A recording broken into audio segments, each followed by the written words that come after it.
To Ukraine we go. Or maybe this is a good time to tell your story about being present at the 50th anniversary of the assassination of Martin Luther King in Memphis, Joe. We wanted to be there at the Lorraine Motel, the moment, the place where Dr. King was killed 50 years before. But then all of a sudden, among the thousands of people there, the music gets a little bit louder and people start to move. They start to groove, and the music is getting into their souls. They say that soul music is controlled emotion. The idea that, yeah, the anger is righteous, but if you can find a way to control it, it can be much more effective. And we can. To Ukraine we go, and Joseph Lindsley. And Joe, we hear that you're on the road today. Bob, good afternoon. Yes, from a cloudy, overcast day, I'm on a wartime road trip. We left Kyiv not too long ago, and tomorrow I will tell you where we are going. We're stopped at a gas station here. And by the way, the gas stations here, they have great food. You can get a good borscht. You get great nourishing food, even in the wartime.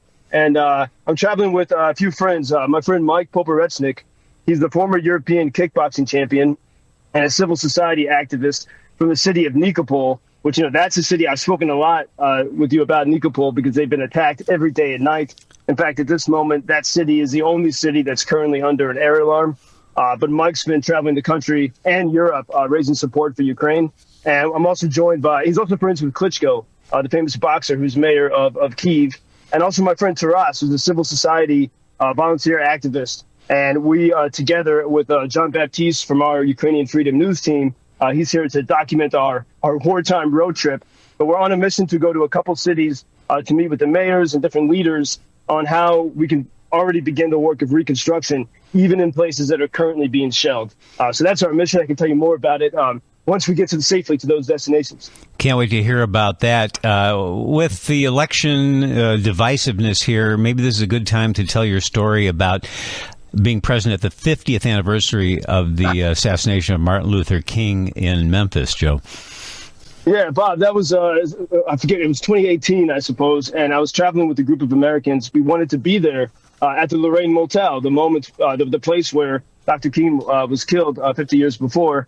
And they, the past years, of course, and we see that today, there's a lot of anger in America. And there was maybe 20,000 people gathered right outside of the motel, including Jesse Jackson was there giving a speech, a lot of Chicago people.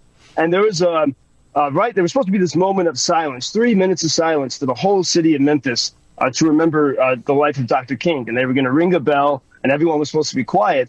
And right before the moment, the minute of when King was shot, there was a priest from Chicago, actually, and he was, giving a very angry speech. And it kind of, and we're all looking at our watches thinking, wait, time's up. We're supposed to be quiet for this sacred moment. And he's still yelling. And the whole crowd was agitated because of the emotion of anger. And it was almost, there was a violence there. We all felt it.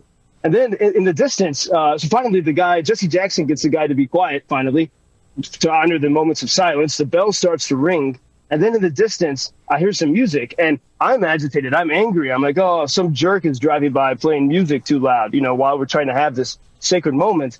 But then all of a sudden, among the thousands of people there, the music gets a little bit louder and people start to move. They start to groove, and the music is getting into their souls. It was such an amazing thing. Before you know it, everyone had gone from complete anger, and now people are dancing and hugging each other.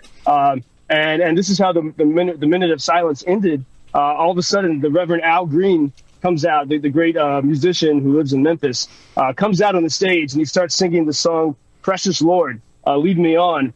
And the day before, I had visited the Museum of Soul Music in Memphis, and I learned there that they say that soul music is controlled emotion.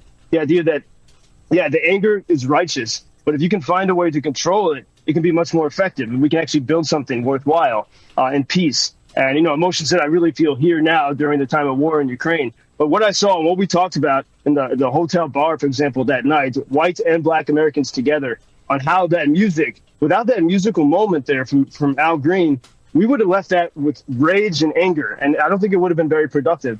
But instead, we formed friendships and goals for ourselves. How can we, in our different ways, build a better America? And so that I think of that moment today on Election Day, but also here. I mean, Ukrainians, in their 2014 revolution, that's what they did. And I read a quick quote from a friend of mine. He's a Ukrainian filmmaker. He said in 2014, Ukrainians came to the Maidan, the public square, for many reasons. Some of them, most of them, they didn't want to be governed by Moscow was the main idea. But there's another common reason. And he said they wanted a place in the world where they can be themselves and find and do things and make them happy. And in this moment, the modern Ukrainian hero was born. And it's this idea of the pursuit of happiness, which is, I think, what America, needs to be the project in America to define, to get out of the anger and define what it means to be happy. Mm-hmm. And that's the challenge before us. And here Ukrainians fight and put their lives in the line for democracy. And today Americans have to make big choices.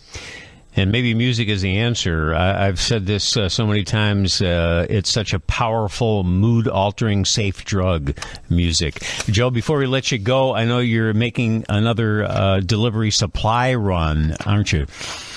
Well, actually, we already did. In fact, because your listeners and the listeners to this program were so generous last week that we had extra money. And so when I was still in the city of Kyiv, our team went out to and it was a very risky mission. There was a village right on the border. It was beyond the last Ukrainian checkpoint. And so we had to, I wasn't there, but our team was there. We had an armed military escort. And so, at any moment they could have been shot, and they were sort of ready for that. But they wanted, we had special friends in the special forces, and they wanted to bring food to this village because there had been no humanitarian convoys up until that point. But the villagers had taken care of the soldiers as they were in the process of liberating the Kharkiv region. And it was not only Ukrainian soldiers, it was also British and American.